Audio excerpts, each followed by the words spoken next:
Aquel día no fue posible salir de paseo. Por la mañana jugamos durante una hora entre los matorrales, pero después de comer, Mr. Reed comía temprano cuando no había gente de fuera. El frío viento invernal trajo consigo unas nubes tan sombrías y una lluvia tan recia que toda posibilidad de salir se disipó. Yo me arreglé, no me gustaban los paseos largos, sobre todo aquellas tardes invernales.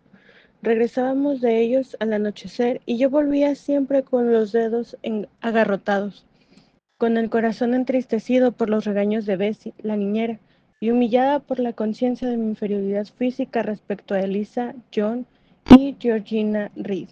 Los tres, Elisa, John y Georgina, se agruparon en el salón en torno a su madre, reclinada en la sala, al lado del fuego, rodeada de sus hijos, que en aquel instante no disputaban ni alborotaban.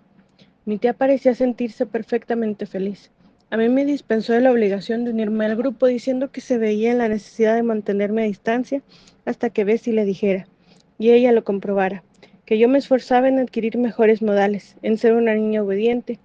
Mientras yo no fuese más sociable, más despejada, menos huraña y más agradable en todos los sentidos, Mr. Reed se creía obligada a excluirme de los privilegios reservados a los niños obedientes y buenos.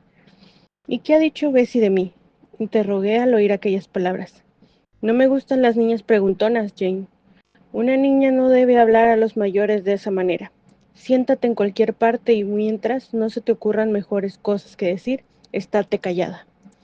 Me deslicé hacia el comedorcito de ayuda del anexo al salón y en el cual había una estantería con libros. Cogí uno que tenía bonitas estampas, me encaramé al afeizar de una ventana. Me senté en él cruzando las piernas como un turco y después de correr las rojas cortinas que protegían el hueco, quedé aislada por completo en aquel retiro. Las cortinas escarlatas limitaban a mi derecha mi campo visual, pero a la izquierda los cristales, aunque me defendían de los rigores de la inclemente tarde de noviembre, no me impedían contemplarla. Mientras volvía las hojas del libro, me paraba de cuando en cuando para hojear el paisaje invernal. A lo lejos todo se fundía en un horizonte plomizo de nubes y nieblas. De cerca se divisaban los pardos húmedos y los arbustos agitados por el viento, y sobre toda la perspectiva caía sin cesar una lluvia desoladora. Continué hojeando mi libro.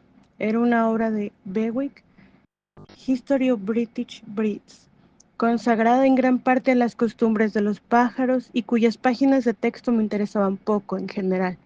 No obstante, había unas cuantas de introducción que, a pesar de ser muy niña aún, me atraían lo suficiente para no considerarlas áridas del todo. Eran las que trataban de los lugares donde suelen anidar las aves marinas, las solitarias rocas y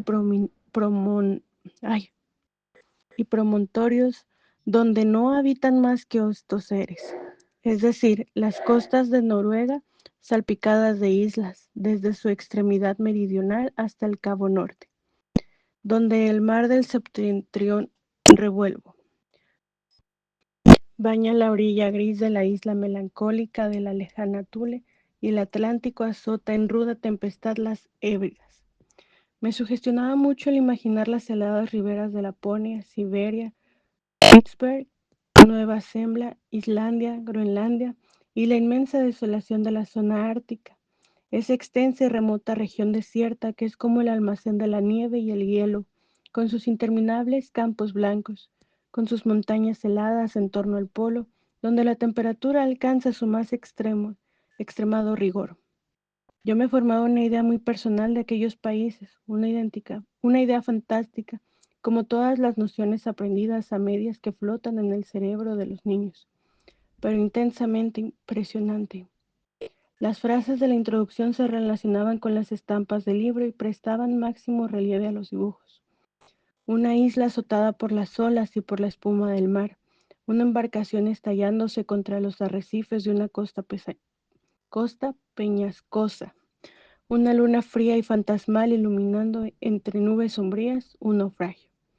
No acierto a definir el sentimiento que me inspiraba una lámina que representaba un cementerio solitario, con sus lápidas y sus inscripciones, su puerta, sus dos árboles, su cielo bajo, y en él media luna que, elevándose a lo lejos, alumbraba la noche naciente.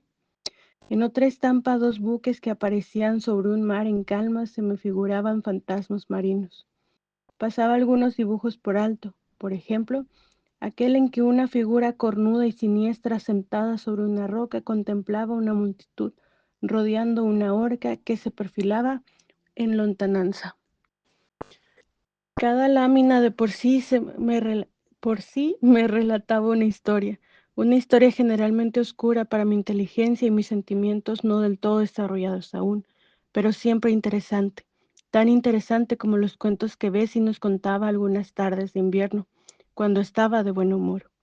En esas ocasiones llevaba a nuestro cuarto a la mesa de planchar y mientras se repasaba los lazos de encaje y los gorros de dormir de Mr. Reed, nos relataban narraciones de amor y de aventuras tomadas de antiguas fábulas y romances, y en ocasiones, según más adelante descubrí, de las páginas de Pamela and Henry, Earl of Moreland. Con el libro en las rodillas me sentía feliz, a mi modo. Solo temía ser interrumpida y la interrupción llegó, en efecto. La puerta del comedorcito acababa de abrirse. Tú, doña Estropajo! Gritó la voz de John Reed. Al ver que el cuarto estaba en apariencia vacío, se interrumpió. Lizzie, Gregory, Jane no está aquí. Debe haber salido con lo que llueve. ¡Qué bestia es! Decídselo a mamá. Menos mal que he corrido las cortinas, pensaba yo, y deseaba con todo fervor que no descubriera mi escondite. John Reed no lo hubiera encontrado probablemente, ya que que su sagacidad no era mucha.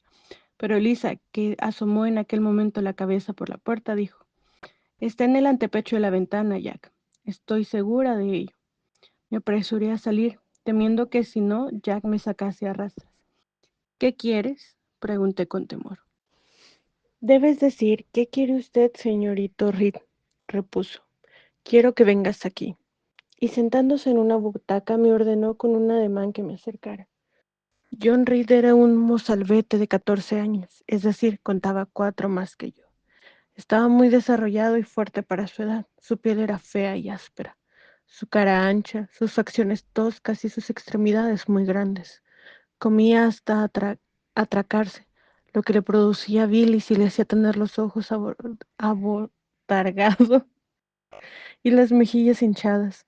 Debía haber estado ya en el colegio, pero su mamá le retenía en casa durante 1 mes o 2, en atención a su delicada salud.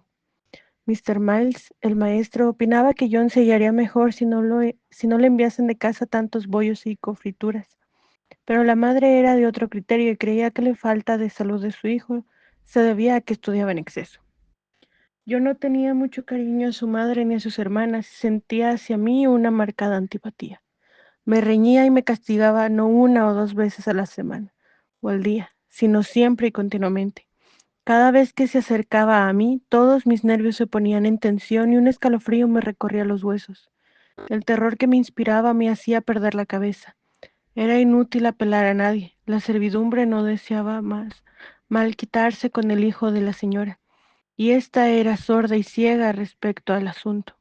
Al parecer no veía nunca a John pegarme ni insultarme en su presencia, pese a lo que efectuaba más de una vez, si bien me maltrataba más frecuentemente a espaldas de su madre.